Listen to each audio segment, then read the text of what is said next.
As the world is getting more connected and technology opens up a wealth of options, life becomes more complex. We simplify your life. Imagine connectivity making your daily life more comfortable by offering you just the right choices, no matter who decides. Imagine technology helping you treat food with respect.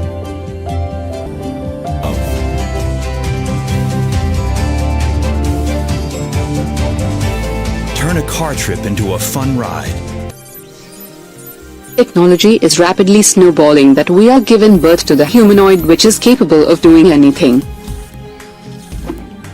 They can even do what predominantly humans are incapable of. Robots have already begun to replace the works and jobs of humans. Humanoids started out performing human skills and talents already. They have surpassed us in every ways. I fear the day has come, where every human being is in chaos and with war with the machines. It has become appallingly obvious that our technology has exceeded our humanity. It has advanced at such a pace that this aggression may destroy us all by nuclear or biological war. So let us see the different possible ways in which the technology can destroy the mankind.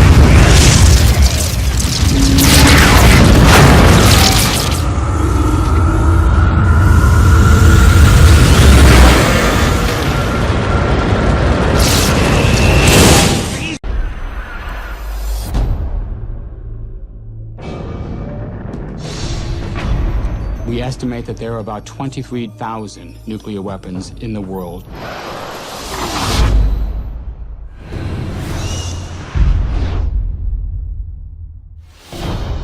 Various groups have been focused on acquiring weapons of mass destruction, in particular nuclear weapons. All the black market seizures that I'm aware of were caught by luck. At a Russian naval base in the early 1990s, potatoes were guarded better. Iran, North Korea, they are prepared to start trading nuclear weapons technology. The objective of Al-Qaeda is to, quote, kill 4 million Americans. You're not going to get to kill 4 million people by hijacking airplanes and crashing them into buildings. On the 6th of August 1945, at the end stages of World War II, the United States of America conducted the first ever nuclear attack in history on the Japanese city of Hiroshima.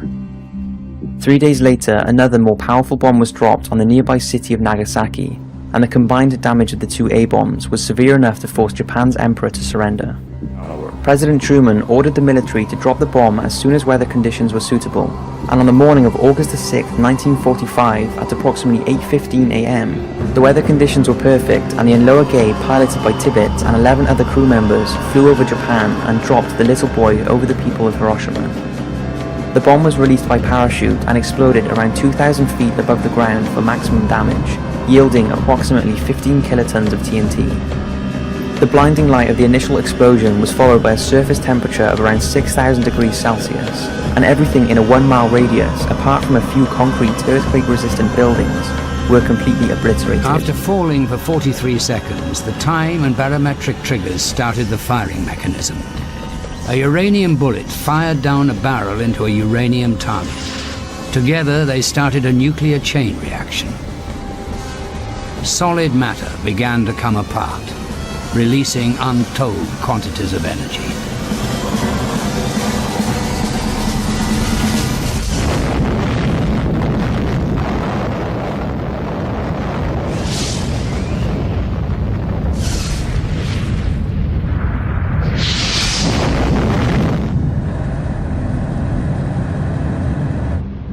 It was reported that the co-pilot of the Enola Gay, Robert Lewis, looked down at the destruction from the aircraft and said, "My God, what have we done?"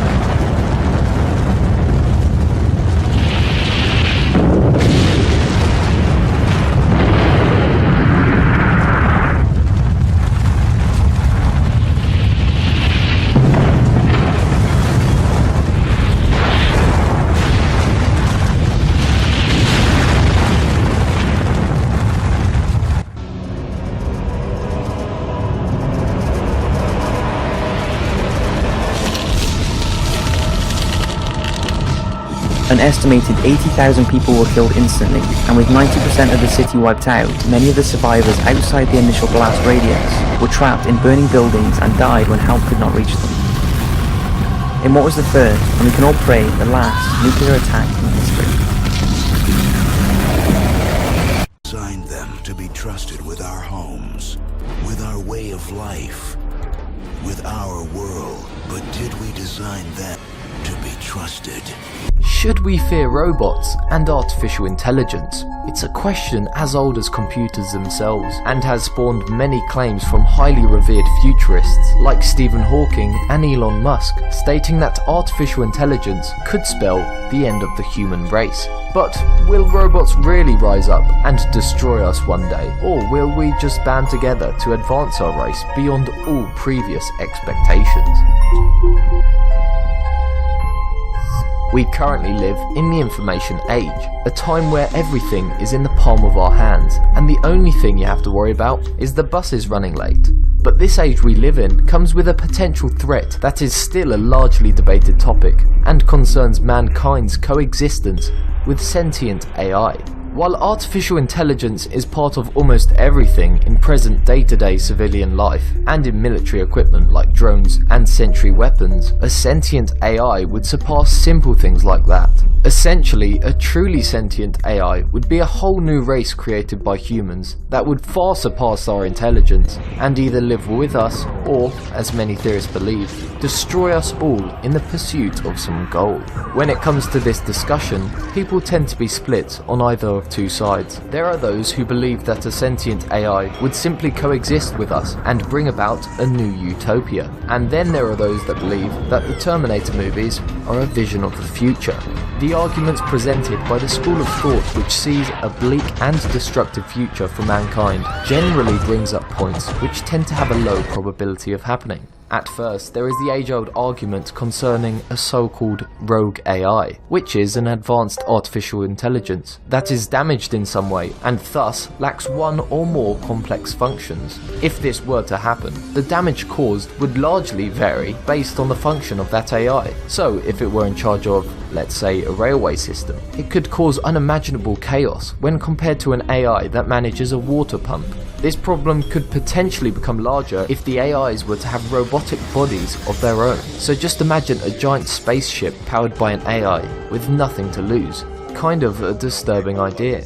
Another argument is largely based on what is happening today, and it is present due to the human factor. Drones, tanks, and just about anything that can fire a weapon is powered by an AI. Now just imagine what would happen if a hacker were to gain access to all vehicles within the US Army. Basically, World War III would start and end before you can say what the... But as I've said, this would be due to the human factor and not the AI itself, which is why it can easily be avoided. However, there is one truly terrifying possibility, and that is slavery. If an all-powerful AI concludes that the best world is one in which humans exist as slaves to it, or God forbid used for biological matter, we are pretty much screwed. If this happens at a point where every bit of technology has an advanced AI within it, which is the direction we're heading towards today, humanity may be enslaved within a mere few weeks. And since the AI might not really care about us that much, our race could be subjected to immense torture and anguish on a daily basis. Just imagine, it might even force us to watch the Star Wars Christmas special, The Monster. Now, concerning the possible peaceful coexistence of man and machine,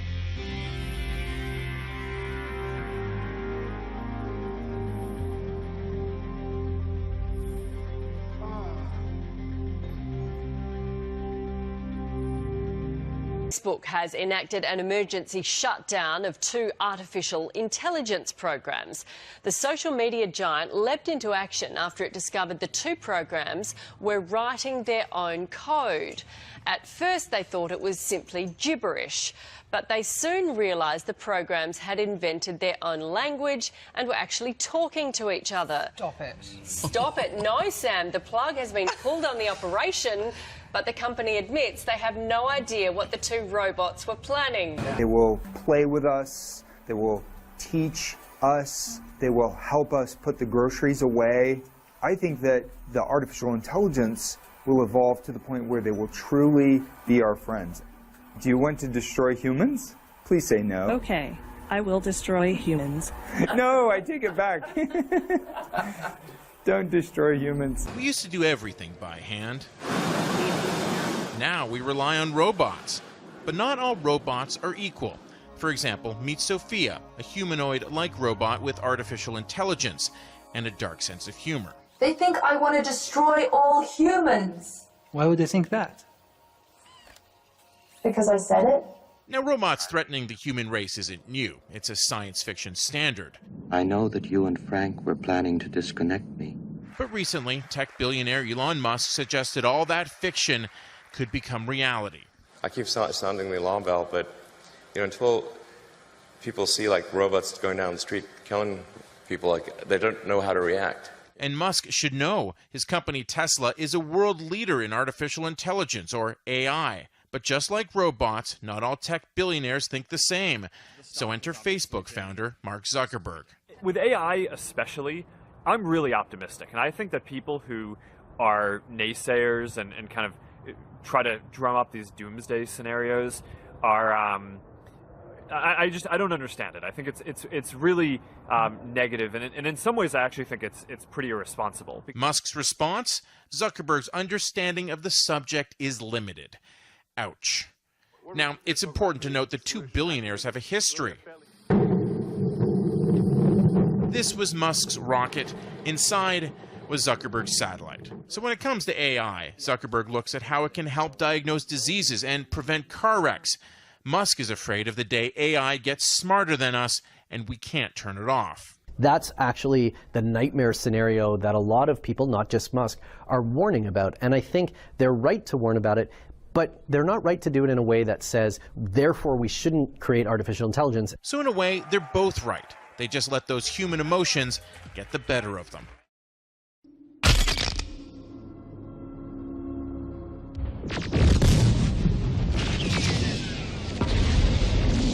But the fact still stands. Robots and AIs do pose some threat to humanity as a whole.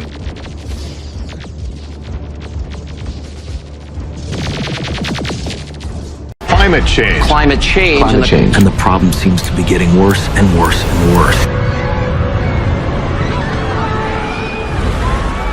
There's a tidal wave coming from the east. It's gigantic. –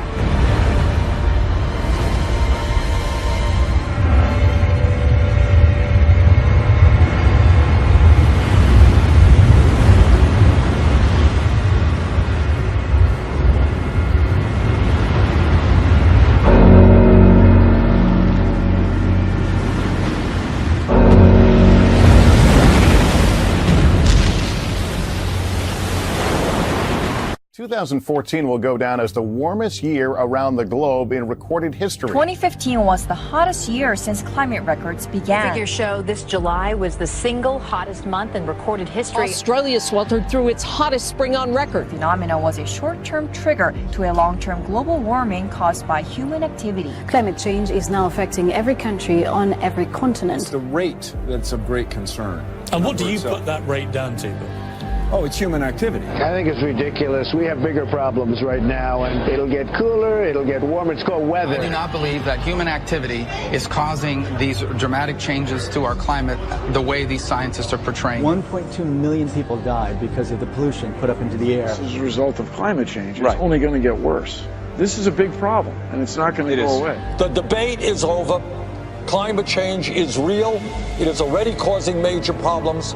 And if we do not act boldly and decisively, a bad situation will become worse. As a UN messenger of peace, I have traveled all over the world for the last 2 years documenting how this crisis is changing the natural balance of our planet. I have seen cities like Beijing choked by industrial pollution, ancient boreal forests in Canada that have been clear-cut, and rainforests in Indonesia that have been incinerated. In India, I met farmers whose crops have been literally washed away by historic flooding. In America, I have witnessed unprecedented droughts in California and sea level rise flooding the streets of Miami. In Greenland and in the Arctic, I was astonished to see that ancient glaciers are rapidly disappearing well ahead of scientific predictions. All that I have seen and learned on my journey has absolutely terrified me. There is no doubt in the world scientific community that this is a direct result of human activity and the effects of climate change will become astronomically worse in the future. Our planet cannot be saved unless we leave fossil fuels in the ground where they belong. Now think about the shame that each of us will carry when our children and grandchildren look back and realize that we had the means of stopping this devastation, but simply lacked the political will to do so. Yes, we have achieved the Paris Agreement. More countries have come together here to sign this agreement today than for any other cause in the history of humankind, and that is reason for hope. But unfortunately, the evidence shows us that it will not be enough. A massive change is required right now, one that leads to a new collective consciousness, a new collective evolution of the human race, inspired and enabled by a sense of urgency from all of you. We can congratulate each other today, but it will mean absolutely nothing if you return to your countries and fail to push beyond the promises of this historic agreement. Now is the time for bold, unprecedented action. It is time to declare no more talk, no more excuses, no more 10-year studies, no more allowing the fossil fuel companies to manipulate and dictate the science and policies that affect our future. The world is now watching. You will either be lauded by future generations or vilified by them. You are the last best hope of Earth. We ask you to protect it, or we and all living things we cherish are history. Fun fact, planet Earth is 4.5 billion years old. Mankind, about 140,000 years old. Let me put that in perspective. If you condense the Earth's lifespan into 24 hours, that's one full day, then we have been here on this planet for, drum roll please, 3 seconds. 3 seconds. And look what we've done. We have modestly named ourselves Homo sapiens, meaning wise man. But is man really so wise? Smart, yes, and it's good to be smart, but not too smart for your own good. Yes, we have split the atom. Yes, we build clever machines that navigate the universe in search of new homes, but at the same time, those atoms we split created nuclear warfare. In our quest to explore the galaxy, rejects and neglects the home that we have here now, so no, that cannot be wisdom. Wisdom is different. While intelligence speaks, wisdom listens, and we willingly covered our ears to Mother Nature's screams and closed our eyes to all of her help-wanted signs. Wisdom knows that every action has an equal and opposite reaction, so if we were wise, we would not be shocked when we see storms that are stronger than ever before, or more drought, hurricanes, and wildfire than ever before, because there's more pollution than ever before, more carbon, more trees cut down than ever before. At a record pace, we have increased the extinction of animals by 1,000 times the normal rate. What a feat. In the next 10 to 100 years, every beloved animal character in every children's book is predicted to go extinct. Lions gone, rhinos gone, tiger, gorilla, elephant, polar bear gone. In 3 seconds. Species that have been here longer than us will be gone because of us. In this 3 seconds. In an existence shorter than a Vine video, we turn the circle of life into our own personal conveyor belt. Somebody, anybody help, because the real crisis is not global warming, environmental destruction, or animal agriculture. It is us. These problems are symptoms of us, byproducts of us. Our inner reflection, loss of connection has created this misdirection. We have forgotten that everything contributes to the perfection of Mother Nature. Corporations keep us unaware and disconnected, but they have underestimated our strength. Contrary to popular belief, millions are waking up out of their sleep, seeing our home being taken right up under our feet. We cannot allow our history to be written by the wicked, greedy, and loony. It is our duty to protect Mother Nature from those who refuse to see her beauty. Call me crazy, but I believe we should have the right to eat food that's safe, with ingredients we can pronounce. Drink water that is clean, marvel at trees, breathe air free of toxins. These are natural rights, not things that can be bargained for in Congress. See, they want you to feel powerless, but it has been said that something as small as the flutter of a butterfly's wing can cause a typhoon halfway around the world world. But when enough people come together, we too will make waves and watch the world into a new era filled with love and connection, freedom for all without oppression. But it is up to you, yes, you watching this behind this screen, to make the effort, because time is of the essence, and only together can we make it to the 4th second.